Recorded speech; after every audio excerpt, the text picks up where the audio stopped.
O Shamash, hear me, Shamash, let my voice be heard. Here in the city, man dies oppressed at heart. Man perishes with despair in his heart. I have looked over the wall, and I see the bodies floating on the river, and that will be my lot also. Indeed, I know it is so, for whoever is tallest among men cannot reach the heavens, and the greatest cannot encompass the earth. Therefore I would enter that country, because I have not established my name stamped on brick as my destiny decreed. I will go to the country where the cedar is cut. I will set up my name where the names of famous men are written. And where no man's name is written, I will raise a monument to the gods. The tears ran down his face, and he said, Alas, it is a long journey that I must take to the land of Humbaba. If this enterprise is not to be accomplished, why did you move me, Shamash, with the restless desire to perform it? How can I succeed if you will not succor me? If I die in that country, I will die without rancor. But if I return, I will make a glorious offering of gifts and of praise to Shamash. So Shamash accepted the sacrifice of his tears. Like the compassionate man, he showed him mercy. He appointed strong allies for Gilgamesh, sons of one mother, and stationed them in the mountain caves. The great wind he appointed, the north wind, the whirlwind, the stone, and the icy wind, the tempest and the scorching wind. Like vipers, like dragons, like a scorching fire, like a serpent that freezes the heart, a destroying flood, and the lightning's fork. Such were they, and Gilgamesh rejoiced.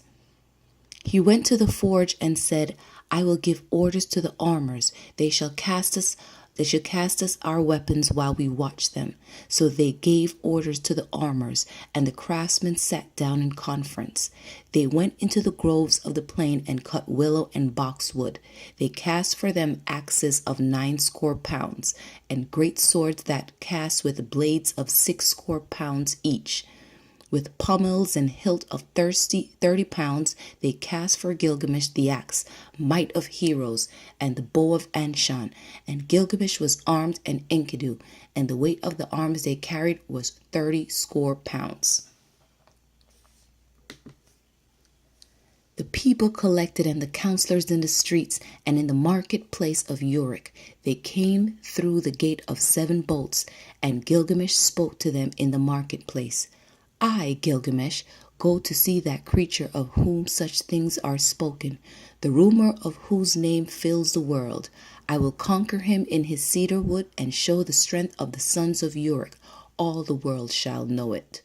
I am committed to this enterprise, to climb the mountain, to cut down the cedar, and leave behind me an enduring name.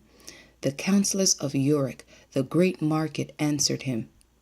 Gilgamesh, you are young. Your courage carries you too far. You cannot know what this enterprise means which you plan. We have heard that Humbaba is not like men who die.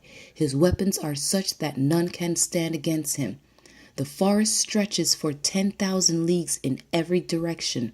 Who would willingly go down to explore its depths? As for Humbaba, when he roars, it is like the torrent of the storm. His breath is like fire, and his jaws are death itself. Why do you crave to do this thing, Gilgamesh? It is no equal struggle when one fights with Humbaba, that battering ram. When he heard these words of the counselors, Gilgamesh looked at his friend and laughed. How shall I answer them? Shall I say I'm afraid of Humbaba? I will sit at home all the rest of my days. Then Gilgamesh opened his mouth again and said to Enkidu, My friend, let us go to the great palace, to Elgama, and stand before Ninsun the queen. Ninsun is wise with deep knowledge. She will give us counsel for the road we must go. They took each other by the hand as they went to Elgama, and they went to Ninsun the great queen. Gilgamesh approached. He entered the palace and spoke to Ninsun. Ninsun, will you listen to me? I have a long journey to go, to the land of Humbaba. I must travel an unknown road and fight a strange battle. From the day I go until I return, till I reach the cedar forest and destroy the evil which Shamash abhors. Pray for me to Shamash.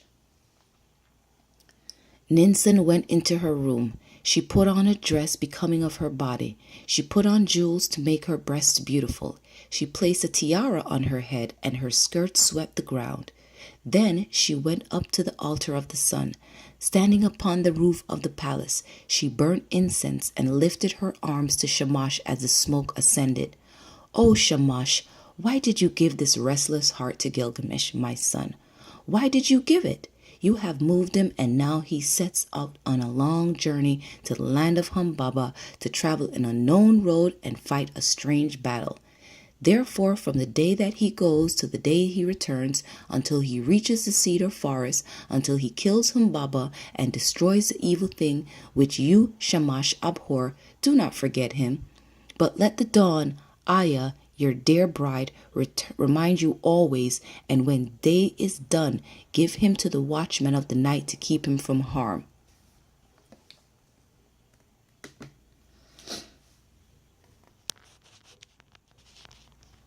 Then Ninsen, the mother of Gilgamesh, extinguished the incense, and she called to Enkidu with this exhortation: "Strong Enkidu, you are not the child of my body, but I will receive you as my adopted son. You are my other child, like the fondlings they bring to the temple. Serve Gilgamesh as a fondling serves the temple and the priestess who rear him. In the presence of my women, any votaries, any hierophants, I declare it." Then she placed the amulet for a pledge round his neck and said to him, "I entrust my son to you. Bring him back to me safely." And now they brought of them the weapons. They put it in their hands, the great sword in their golden scabbards, and the bow and the quiver. Gilgamesh took the axe, he slung the quiver from his shoulder, and the bow of Anshan, and buckled the sword to his belt. And so they were armed and ready for the journey. Now all the people came and pressed on them and said, "When will you return to the city?" The counselors blessed Gilgamesh and warned him, "Do not trust too much in your own strength. Be watchful. Restrain your blows at first. The one who goes in front protect his companion. The good guide who knows the way guard his friend first. The one who goes in front protects his companion. Let Enkidu lead the way. He knows the road to the forest. He has seen Humbaba and experienced in battles. Let him press first into the passes. Let him be watchful and look to himself. Let Enkidu protect his friend and guard his companion, and bring him safe through the pitfalls of the road. We, the counselors of Uruk, entrust our king to you, O Enkidu. Bring him back safely to us." Again to Gilgamesh they said, "May Shamash give you your heart's desire. May he let you see with your eyes the things accomplished with your lips have spoken. May he open a path for you where it is blocked, and a road for your feet to tread. May he open the mountains of your crossing, and may the night time bring the blessings of night. And Lugalbanda, your guardian god, stand beside you for victory.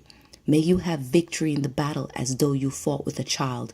Wash your feet in the river of Humbaba, to which you are journeying. In the evening dig a well, and let there always be pure water in your water skin.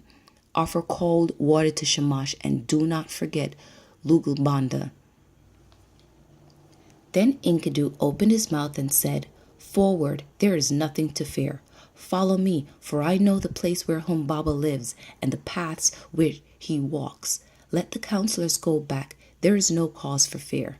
When the counselors heard this, they sped the hero on his way. "Go, Gilgamesh. May your guardian god protect you on the road and bring you safely back to the quake of Uruk." After 20 leagues, they broke their fast. Another 30 leagues, they stopped for the night. 50 leagues they walked in one day. In 3 days, they had walked as much as a journey of a month and 2 weeks. They crossed 7 mountains before they came to the gate of the forest. Then Enkidu called out to Gilgamesh, "Do not go down into the forest. When I opened the gate, my hand lost its strength." Gilgamesh answered him, "Dear friend, do not speak like a coward. Have we got the better of so many dangers and traveled so far to turn back at last? You, who are tried in wars and battles, Hold those to me now, and you will feel no fear of death. Keep beside me, and your weakness will pass. The trembling will leave your hand. Would my friend rather stay behind? No, we will go down together in the heart of the forest. Let your courage be roused by the battle to come. Forget death and follow me, a man resolute in action, but one who is not foolhardily. When two go together, each will protect himself and shield his companion, and if they fall, they leave an enduring name.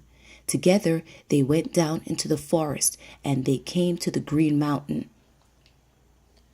There they stood still. They were struck dumb. They stood still and gazed at the forest. They saw the height of the cedar. They saw the way into the forest and the track where Humbaba was used to walk. The way was broad and the going was good. They gazed at the mountain of cedars, the dwelling place of the gods and the throne of Ishtar. The hugeness of the cedar rose in front of the mountain. Its shade was beautiful, full of comfort. Mountain and glade were green with brushwood.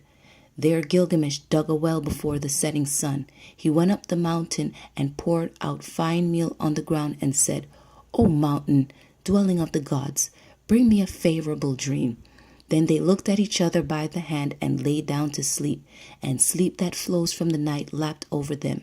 Gilgamesh dreamed, and at midnight slept left him. And he told his dream to his friend, "Enkidu, what was it that woke me if you did not? My friend, I have dreamed a dream. Get up, look at the mountain precipice. The sleep that God sent me is broken." "Ah, my friend, what a dream I have had. Terror and confusion. I seized hold of a wild bull in the wilderness. It bellowed and beat up the dust till the whole sky was dark. My arm was seized and my tongue bitten. I fell back on my knee. Then someone refreshed me with water from his water skin." Enkidu said, "Dear friend, the God to whom we are traveling is no wild bull, though his form is mysterious. That wild bull which you saw is Shamash the protector. In our moment of peril, he will take our hands. The one who gave you water from his water skin, that is your own God, who cares for your good name, your Lugalbanda. United with them, together we will accomplish a work, the fame of which will never die."